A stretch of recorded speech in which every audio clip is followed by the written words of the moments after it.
الحمد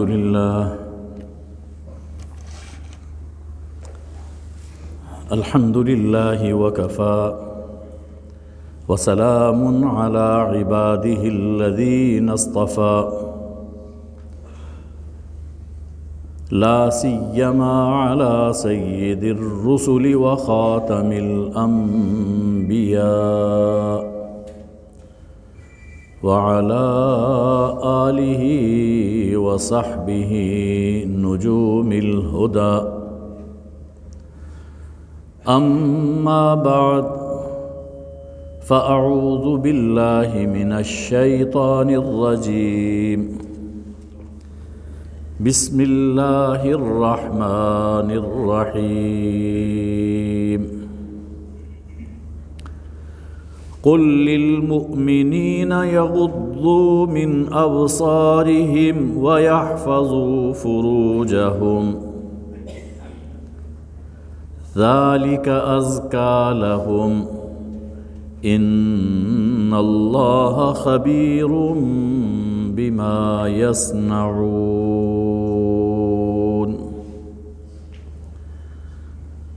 صدق الله مولانا العظيم۔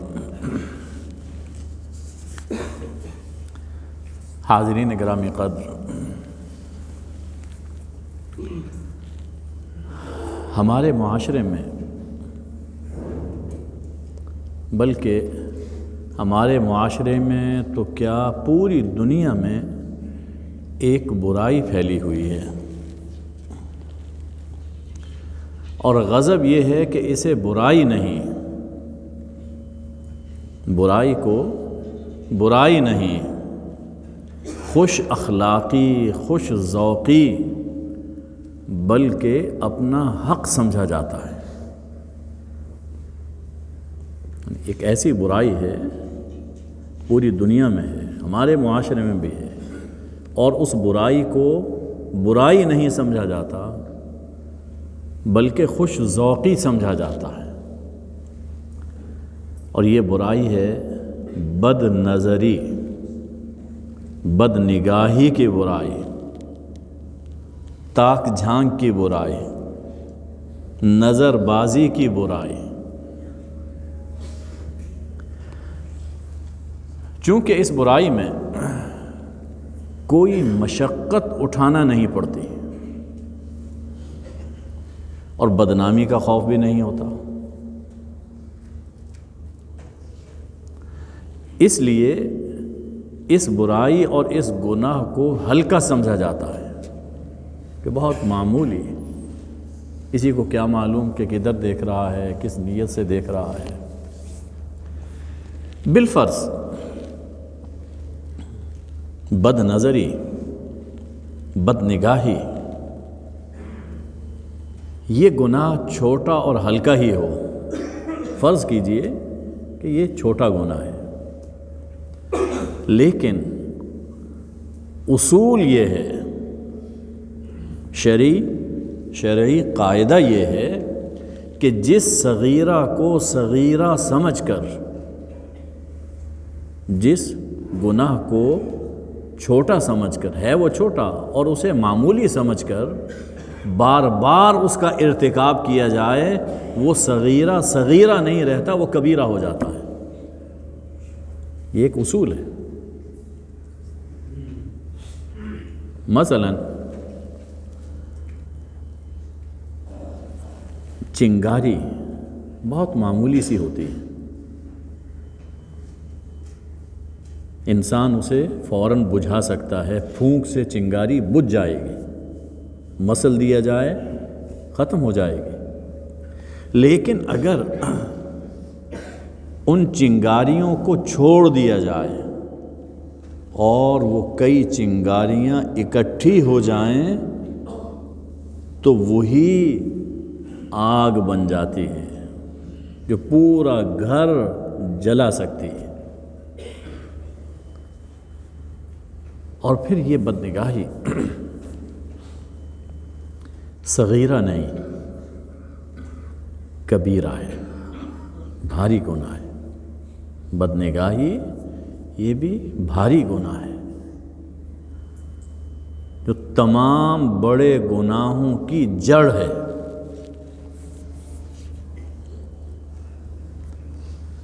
سوچئے کہ جس گناہ سے اللہ جل شانہ قرآن مجید میں بڑے اہتمام سے روک رہے ہوں، وہ بڑا گناہ ہی ہوگا۔ فرمایا قل للمؤمنین یغضوا من ابصارہم ویحفظوا فروجہم، مومنین سے فرما دیجئے، مومنین جو مجھے مانتے ہیں، تجھے مانتے ہیں، اب ان پر لازم ہے کہ وہ بات بھی مانیں۔ انہیں فرما دیجئے اپنی نگاہیں ذرا نیچی رکھیں، اپنی نگاہیں ذرا پست رکھیں اور اپنے ستر کی حفاظت کریں۔ مومنین سے یہ فرما دیجئے کہ اپنی نگاہیں ذرا پست رکھیں اور اپنے ستر کی حفاظت کریں۔ یہی ان کے لیے پاکیزہ تر ہے، یہی طرز، یہی عادت ان کے لیے پاکیزہ تر ہے، ان کی نگاہوں کی، ان کے دل کی پاکیزگی کے لیے یہی طریقہ بہتر ہے۔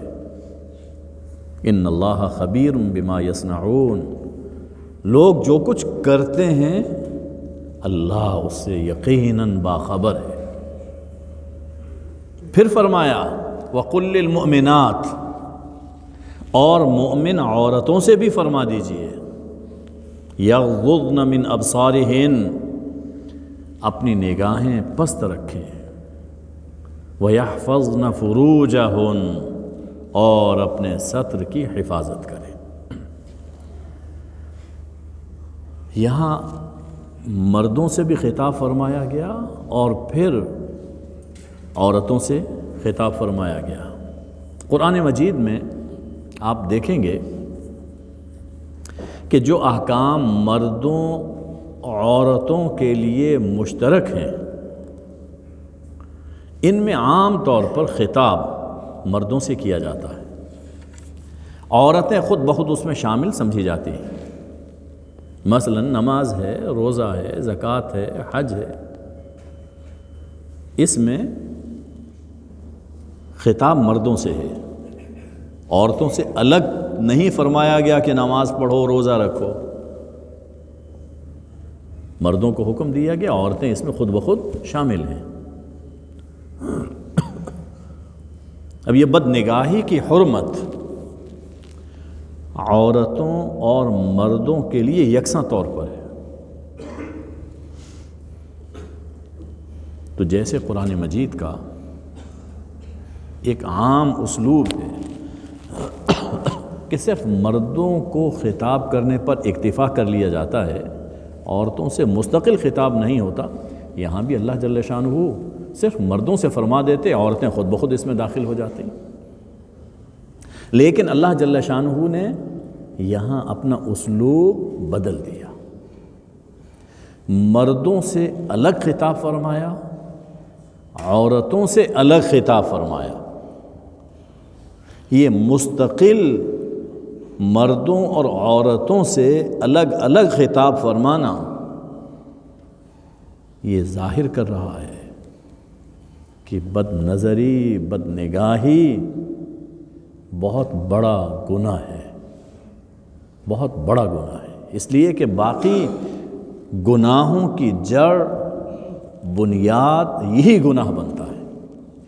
اور جیسے بد نگاہی مردوں کے لیے حرام ہے، اسی طرح عورتوں کے لیے بھی حرام ہے۔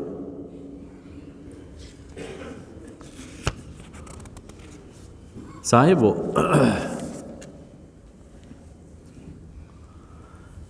یہ غض بصر، نگاہ پست رکھنا، ہر اس چیز سے لازم ہے، ہر اس چیز سے لازم ہے جسے دیکھ کر دل میں شیطانی خیالات پیدا ہوتے ہیں. غض بصر ہر اس چیز سے لازم ہے جسے دیکھ کر دل میں نفسانی خیالات امڑتے ہوں. خواہ مرد عورت کو دیکھے یا عورت مرد کو، یا مرد مرد کو، یا تصاویر دیکھ کر لذت اٹھائی جائے، کلپس، موویز، یہ سب حرام کے دائرے میں داخل ہے. جو بھی چیز انسان کو گناہ کی طرف مائل کرنے والی ہے، انسان کے دل میں شہوانی خیالات، نفسانی جذبات، جو چیز ابھارتی ہے اسے دیکھنا حرام ہے. خاص طور پر اللہ نے یہاں ستر کی حفاظت کی تلقین فرمائی. نگاہیں پست رکھیں اور اپنے ستر کی حفاظت کریں. اس لیے کہ ستر برہنہ ہونے سے طبیعت میں ہیجان برپا ہوتا ہے. ستر جسم کا وہ حصہ جسے کسی کے سامنے کھولنا جائز نہیں ہے. مرد کے لیے ناف سے گھٹنے تک، عورت کے لیے پورا جسم. یہ ستر، اس کی حفاظت یہ ضروری ہے. یعنی مرد مردوں سے بھی اس کی حفاظت کریں، عورتیں عورتوں سے بھی حفاظت کریں. ایک طریقہ جو ہمارے معاشرے میں رائج ہے، بیوٹی پارلرز میں، کہ صاحب عورت کا عورت سے کیا پردہ ہے، اور جسمانی صفائی کے لیے عورت سے کوئی پردہ نہیں کرتی ہے، اور دوسری عورتیں عورتوں کے لیے وہ صفائی کرتی ہیں. یہ جائز نہیں ہے، یہ جائز نہیں ہے. ہر شخص کو اپنی جسمانی صفائی کا خود اہتمام کرنا چاہیے. دیکھیے، شیطان نے انسان کو بہکانے کے لیے سب سے پہلا وار جو کیا تھا وہ انسان کو برہنہ کرنا تھا. سورہ اعراف میں اس کی تفصیل موجود ہے، انشاءاللہ میں کسی موقع پر تفصیل سے عرض کروں گا. وہ جانتا تھا کہ انسان کو برہنہ کرنے سے، ننگا کر دینے سے اب باقی گناہوں کے راستے پر چلانا وہ میرے لیے بہت آسان ہے.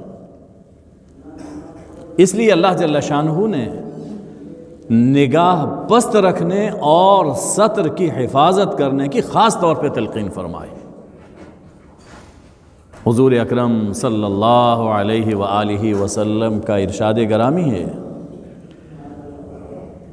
لا ينظر الرجل الى عورت الرجل ولا المرأة الى عورت المرأة. مرد کا ستر نہ دیکھے، عورت کا ستر نہ دیکھے.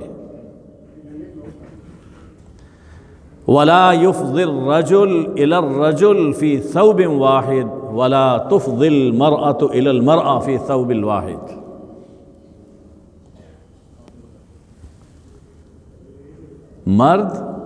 مرد کے ساتھ ایک ہی کپڑے میں، ایک ہی چادر میں لپٹ کر نہ سوئیں. عورت کے ساتھ ایک ہی چادر میں لپٹ کر نہ سوئیں. صحیح مسلم کی روایت ہے حضرت ابو سعید خدری رضی اللہ تعالی عنہ سے. جس دور میں یہ باتیں فرمائی گئی تھیں اس دور میں یہ گناہ نہ ہونے کے برابر تھے. ہم جس دور میں جی رہے ہیں یہ چیزیں عام ہو گئیں، اس لیے ان احادیث کو، ان فرامین کو سمجھنا چاہیے، اپنے گھروں میں اس کا ذکر کرنا چاہیے۔ ایک ہی چادر میں لپٹ کر نہ سوئیں۔ اب یہ دیکھیے کیا کچھ ہو رہا ہے، بعض ایسی چیزیں ہیں کہ ممبر پر اس کا نام لیتے ہوئے بھی زبان لڑکھڑاتی ہے۔ جو گناہ ہمارے معاشرے میں شروع ہو گئے ہیں، عورتیں عورتوں کے ساتھ ایک ہی چادر میں نہ سوئیں۔ قرآن مجید میں فرمایا گیا اس حکم کے بعد، حفاظت ستر کے حکم کے بعد، ذالک ازکیٰ لہم، کہ اگر تم اپنی نگاہوں کو پست رکھو گے اور ستر کی حفاظت کرو گے تو طبیعت میں خوب پاکیزگی اور مزاج میں ستھرائی پیدا ہوگی۔ طبیعت تمہاری وہ پاکیزہ رہے گی، تمہارے خیالات وہ پاکیزہ رہیں گے، تمہارے حالات صاف ستھرے رہیں گے۔ یہ تزکیہ نفس بہت اہم چیز ہے، نفس کی پاکیزگی۔ غض بصر اور حفاظت ستر، ان دو حکموں کے فوراً بعد فرمایا کہ ذالک ازکیٰ لہم۔ ازکیٰ صیغہ تفضیل ہے کہ یہ طریقہ ان کے لیے بہت پاکیزہ تر ہے۔ اس سے یہ معلوم ہوا کہ غض بصر اور حفاظت ستر، اس سے تزکیہ نفس بہت تیزی سے ہوتا ہے۔ نظر کی حفاظت اور اپنے ستر کی حفاظت، اس سے دل کی پاکیزگی بہت تیزی سے حاصل ہوتی ہے۔ اور قرآن پاک میں جتنے بھی احکام ہیں ان سب سے مقصود تزکیہ نفس ہے۔ قرآن پاک میں اللہ جل شانہ نے فرمایا قد افلح من زکاہا وقد خواب من دساہا۔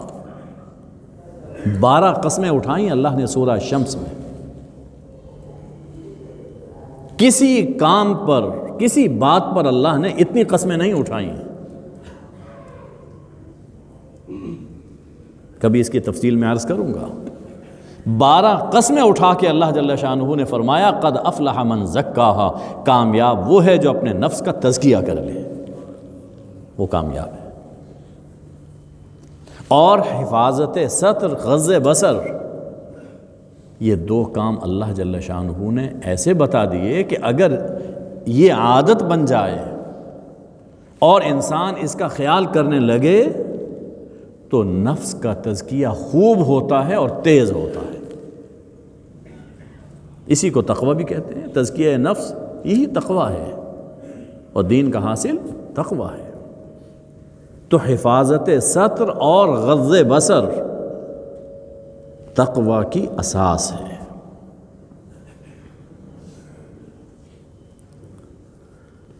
انسان سوچتا ہے کہ یا اللہ بچنا بڑا مشکل ہے، جس ماحول میں ہم جی رہے ہیں اس میں بچنا بڑا مشکل ہے، میں کیا کروں؟ فرمایا یاد رکھو اور یقین رکھو ان اللہ خبیر بما یصنعون، جو کچھ تم کر رہے ہو اپنے حواس کو استعمال کرتے ہوئے اور نظر بازی کرتے ہوئے، جو کچھ تم کر رہے ہو اللہ اس سے باخبر ہے۔ اور انسان کو یاد رکھنا چاہیے یعلم خائنۃ الاعین وما تخفی الصدور، اللہ وہ ہے جو نگاہوں کی چوری کو بھی جانتا ہے نگاہوں کی چوری یہی تو ہے کہ انسان کسی کو بری نظر سے دیکھے، نفسانی جذبے سے دیکھے. کسی دوسرے کو تو معلوم نہیں ہوتا، فوراً انسان کہہ سکتا ہے میرا یہ مقصد تھا، لیکن اللہ تو جانتا ہے وما تخفی الصدور، جو کچھ دل میں چھپا ہوا ہے کہ اس نے کس کو کس جذبے سے دیکھا، اللہ تو جانتا ہے. اور اللہ جانتا ہے، اس کا مطلب یہ ہے کہ وہ حساب لے گا، وہ حساب لے گا. وہ بے بس نہیں ہے، عالم بھی ہے، قادر بھی ہے، قدیر ہے، وہ حساب لے گا. یعلم خائنۃ الاعین وما تخفی الصدور، وہ نگاہوں کی چوری کو بھی جانتا ہے، جو کچھ دل میں چھپا ہوا ہے اللہ اسے بھی جانتا ہے. یہ یقین ہونا چاہیے. صاحب و تمام قوتیں، ہماری جتنی بھی قوتیں، ہماری جتنی بھی صلاحیتیں ہیں، یہ سب ہمارے پاس اللہ کی امانت ہے. یہ ساری صلاحیتیں سب ہمارے پاس اللہ کی امانت ہے. سورہ ملک ہر شب جس کے پڑھنے کی فضیلت ہے، یہ چند سورتیں جن کی فضیلتیں خاص طور پر آئی گئی ہیں، اور ہم اہل اسلام الحمدللہ اس کی پابندی بھی کرتے ہیں. یہ اس لیے ان کی روزانہ پڑھنے کی تلقین فرمائی گئی، صبح و شام یا ہر نماز کے بعد. ان کے مضامین ہماری زندگی کو سنوارنے کے لیے بہت ضروری ہے. یہ سورہ ملک میں ذرا پڑھیے، اللہ جل شانہ نے کیا فرمایا؟ قل هو الذی انشأکم، وہی تو ہے جس نے تمہیں پیدا کیا. وجعل لکم السمع والابصار والافئدہ، اور وہی ہے جس نے تمہیں کان عطا کیے، جس نے تمہیں آنکھیں عطا کی، جس نے تمہیں دل عطا کیا. وہی تو ہے. کس لیے عطا کیا؟ تاکہ تم اللہ کا شکر ادا کرو، اس لیے دیے.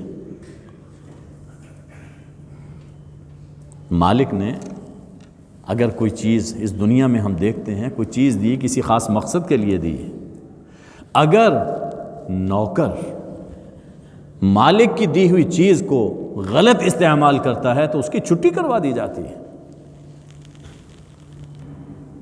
ہم سب اللہ کے بندے ہیں. اللہ نے ہمیں جتنی صلاحیتیں عطا فرمائیں کسی خاص مقصد کے لیے دی ہیں، اور وہ مقصد ہے کہ ہم اللہ کا شکر ادا کریں. شکر یہی ہے کہ اللہ نے جو نعمت عطا فرمائی ہے وہ اللہ کی مرضی کے مطابق استعمال کی جائے، یہ ہے شکر. تو بد نگاہی یہ اللہ کی دی ہوئی بصری امانت میں خیانت ہے. اللہ نے یہ نگاہ تو اس لیے دی، آنکھیں تو اس لیے دی تھیں تاکہ تم زمین و آسمان میں دیکھو اور اللہ کی معرفت حاصل کرو، سیدھی راہ پہ چلنے کی چلو. اللہ نے اس لیے سب کچھ دیا. لیکن جب انسان ان کا غلط استعمال کرتا ہے تو وہ خیانت کر رہا ہے، وہ خیانت ایک بھاری جرم ہے. لہذا بد نظری چھوٹا گناہ نہیں، بڑا گناہ ہے. حضور اکرم صلی اللہ علیہ وآلہ وسلم کی کچھ ہدایات بھی سن لیتے ہیں کہ اگر اچانک نظر پڑ گئی، ذہنوں میں کئی سوالات انسان کے اٹھتے ہیں. انسان دکان پہ جاتا ہے، وہاں پر لیڈیز کام کر رہی ہیں. آفس میں جاتا ہے، لیڈیز کام کر رہی ہیں. باہر جاتا ہے، ایئرپورٹ پہ جاتا ہے، اب تو بسوں میں جا رہا ہے اور ڈرائیور بھی لیڈیز ہیں. بہت سی صورتیں پیدا ہو گئیں. تو ایسی صورت میں انسان کیا کرے؟ کیا آنکھیں بند کر کے چلے؟ گھر سے نکلنا چھوڑ دے؟ حضور اکرم صلی اللہ علیہ وآلہ وسلم سے حضرت جریر بن عبداللہ نے سوال کیا. جریر بن عبداللہ بہت خوبصورت تھے. بہت خوبصورت صحابی تھے یہ. حضرت جبریل علیہ السلام اکثر ان کی صورت میں حضور علیہ السلام کے پاس آیا کرتے تھے. حضرت جریر بن عبداللہ البجلی فرماتے ہیں کہ میں نے رسول اللہ صلی اللہ علیہ وآلہ وسلم سے سوال کیا کہ یا رسول اللہ اگر اچانک نظر پڑ جائے تو کیا کروں؟ یعنی اس سوال میں اس کا تو جواب پہلے سے آ گیا کہ جان بوجھ کر دیکھنا جائز نہیں. آپ جائیے، لیجئے، خریدیے، لیکن نظر کی حفاظت کرتے ہوئے.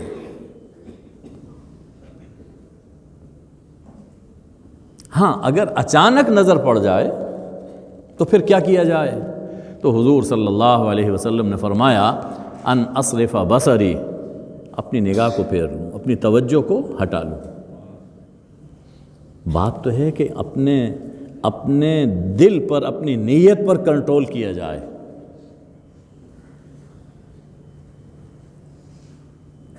اور یہ ذہن میں رکھا جائے کہ اللہ جانتا ہے میں کسے کس نیت سے دیکھ رہا ہوں. ضرورت کی بات انسان کر سکتا ہے، لیکن اپنے دل کو قابو میں رکھتے ہوئے جس کام سے گیا ہے توجہ اس پر ہونی چاہیے. چنانچہ حضرت علی رضی اللہ تعالیٰ عنہ کو حضور اکرم صلی اللہ علیہ وآلہ وسلم نے فرمایا کہ یا علی لا تتبع نظرة نظرہ، نگاہ کے پیچھے نگاہ مت ڈال. فإن لك الأولى وليست لك الآخرة، پہلی نظر معاف، دوسری معاف نہیں ہے.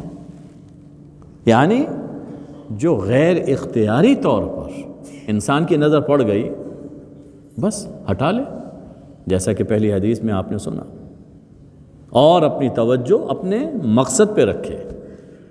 لیکن پھر اگر اس کے بعد جان بوجھ کر انسان دیکھتا ہے، نظر گاڑ لیتا ہے، بہانے سے بات کرنے کی اور بات کو طول دینے کی کوشش کرتا ہے، فرمایا کہ پھر اس پر پکڑ ہوگی جو انسان اپنے اختیار سے کر رہا ہے. اب اس کی سزا بھی ایک بڑی ہے. دیکھیے کچھ سزائیں وہ ہیں جو دنیا میں دی جاتی ہیں، اور کچھ سزائیں وہ ہیں جو آخرت میں دی جائیں گی. اب چونکہ نظر کا معاملہ اس طرح پہ ہے کہ کوئی شخص کہے کہ میرا مقصد یہ نہیں تھا، تو کسی کے پاس کوئی ثبوت نہیں ہے کہ نہیں تمہارا مقصد یہ تھا. اس لیے اس کی سزا ایک اور فرمائی گئی. حضور اکرم صلی اللہ علیہ وسلم نے فرمایا، یہ حضرت حسن بصری سے روایت ہے اور مرسل روایت ہے، کہ رسول اللہ صلی اللہ علیہ وسلم نے فرمایا لعن اللہ الناظر والمنظور الیہ، جو شخص دیکھ رہا ہے اور جو اپنے آپ کو دکھا رہا ہے، جو شرعی احکام کی پابندی نہیں کر رہا، جان بوجھ کر اس حیات میں، اس حلیے میں سامنے آتا ہے یا آتی ہے کہ مجھے دیکھا جائے.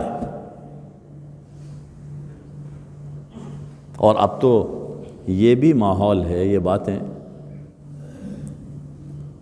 ہم یوں بن سور کر آئے اور آپ نے ہمیں دیکھا تک نہیں، یہ ہمارا لباس اور یہ ہمارا میک اپ یہ کس کام کا؟ یہ باتیں ہیں. تو فرمایا کہ جو دیکھنے والا ہے اور جو اپنے آپ کو دکھانا چاہتا ہے، دونوں پر اللہ کی لعنت ہوتی ہے. دونوں پر اللہ کی لعنت ہے. لعنت کیا؟ لعنت بہت بڑی چیز ہے، کسی کے لیے لفظ نہیں استعمال کرنا چاہیے. لعنت کہتے ہیں البعد عن رحمت اللہ، اللہ کی رحمت سے دوری. یعنی اللہ انہیں اپنی رحمت سے محروم فرما دیتا ہے۔ دنیا میں تو اس کا اثر جو ہوگا سو ہوگا، لیکن آخرت میں جب انسان اللہ کی رحمت سے محروم ہو جائے گا پھر اس کا کوئی ٹھکانہ نہیں۔ یہ ایک سزا ہے۔ اور اس کے دیکھیے ہم جو کچھ بھی ہیں آخر ہیں تو انسان۔ سورہ یوسف میں دیکھیے اللہ جل شانہ نے حضرت یوسف علیہ السلام کا مقولہ نقل فرمایا، اور یوسف علیہ السلام کے بارے میں آپ جانتے ہیں کہ کس طرح پر وہ گناہ سے بچے، لیکن اس کے باوجود کیا فرمایا؟ وَمَا أُبَرِّئُ نَفْسِي إِنَّ النَّفْسَ لَأَمَّارَةٌ بِالسُّوءِ إِلَّا مَا رَحِمَ رَبِّي، میں اپنے آپ کو اس سے بری نہیں کرتا ہوں، میں اس بچنے کو، اس گناہ سے، گناہ کے پھندے سے نکل جانے کو میں اپنا کمال نہیں سمجھتا، اس لیے کہ یہ نفس تو گناہ ہی کی تلقین کرتا ہے، گناہ کی طرف مائل کرتا ہے، انسان کو گناہ کی دلدل میں پھنسانے کی کوشش کرتا ہے۔ ہاں الا ما رحم ربی، بچتا وہ ہے جس پر میرے رب کی رحمت ہو جائے، بچتا وہ ہے جس پر رب کی رحمت ہو جائے۔ تو بد نگاہی، بد نظری یہ انسان کو اللہ کی رحمت سے محروم کرنے کا سبب ہے، اور اس کے برعکس جب انسان اپنی نگاہ کو جھکا لیتا ہے، اپنی نظر کو درست کر لیتا ہے، تو حضور صلی اللہ علیہ وسلم نے اس پر ایک بشارت بھی ارشاد فرمائی کہ جو بھی مسلم، یہ حضرت ابو امامہ رضی اللہ تعالیٰ عنہ سے روایت ہے مسند احمد میں، کہ جو بھی مسلم کسی عورت کو دیکھے، اس کی خوبیوں کو دیکھے، پہلی مرتبہ نظر پڑ گئی، ثم یغض بصرہ، اور پھر اپنی نگاہ کو پست کر لے، نظر پڑ گئی لیکن اپنی نظر جھکا لی، اپنی توجہ ہٹا لی، تو اس کے بدلے میں کیا ہوگا؟ احدث اللہ عبادتا یجد تلاوتها حلاوتها، اللہ جل شانہ اسے ایسی عبادت کی توفیق عطا فرمائے گا جس عبادت کی حلاوت، مٹھاس وہ اپنے دل میں محسوس کرے گا۔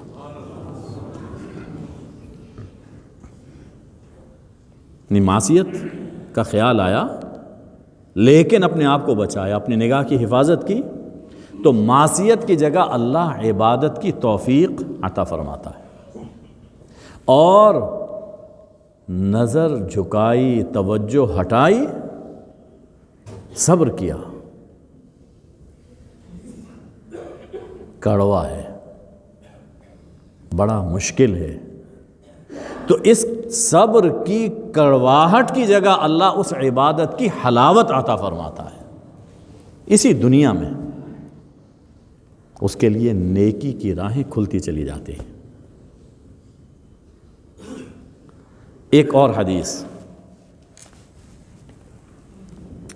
اور یہ روایت ہے عبداللہ ابن مسعود رضی اللہ تعالی عنہ سے، فرمایا کہ النظر سہم من سہام ابلیس مسموم، یہ جو نظر ہے یہ ابلیس کے زہریلے تیروں میں سے ایک تیر ہے، جو تیر ہے، اور وہ تیر جو زہر میں ڈوبا ہوا ہو اس سے بچنا بڑا مشکل ہو جاتا ہے۔